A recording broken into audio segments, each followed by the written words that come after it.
এই স্যার জিনিসপত্র নিয়ে কোথায় যাচ্ছে? স্যার আপনি এত তাড়াহুড়া করে কোথায় যাচ্ছেন? আমাকে যেতে হবে, কিন্তু কোথায় যাবেন? সিমরান আমাকে আরেকটাও প্রশ্ন করবে না, আমাকে যেতে হবে। আরে স্যার প্রিন্সিপাল স্যারকে তো বলতে হবে। আরে প্রিন্সিপাল স্যার, বাকু স্যার সকল জিনিসপত্র নিয়ে কোথায় যেন চলে যাচ্ছে। আরে এখন তো আমাকে স্কুল ছেড়ে অনেক দূরে চলে যেতে হবে। এখন প্রিন্সিপাল স্যার চলে যাচ্ছে। না, আমাকে আপনি কিছু না বলে চলে যেতে পারবেন না। আলী ভাইয়াকে জিজ্ঞেস করে দেখি। এই যে মালি ভাইয়া, আপনি কি জানেন ওরা সবাই কোথায় যাচ্ছে? আমাকে যেতে হবে, স্কুলের প্রয়োজন নেই, এটাই হচ্ছে আমার শেষ কাজ। আরে ওরা তো যাচ্ছে কোথায়? জলদি করো। হ্যাঁ তোমরা কি জানো? আরে ওই জিনিসটা নিয়ে আসতে ভুলবি না। হ্যাঁ হ্যাঁ, কোথায় গেল?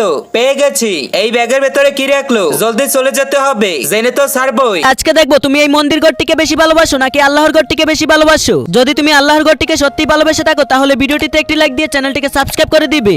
আর যদি এই মন্দির ঘরটিকে ভালোবাসো তাহলে কিছুই করতে হবে না, আর কমেন্টে লিখে যাও আই লাভ ইউ আল্লাহ। হ্যাঁ লুকিয়ে পড়ি। খাজানা আনছো? খাজানা? ইয়ে ছক্কা ছক্কা, ক্রিকেট খেলার জন্য আসছে।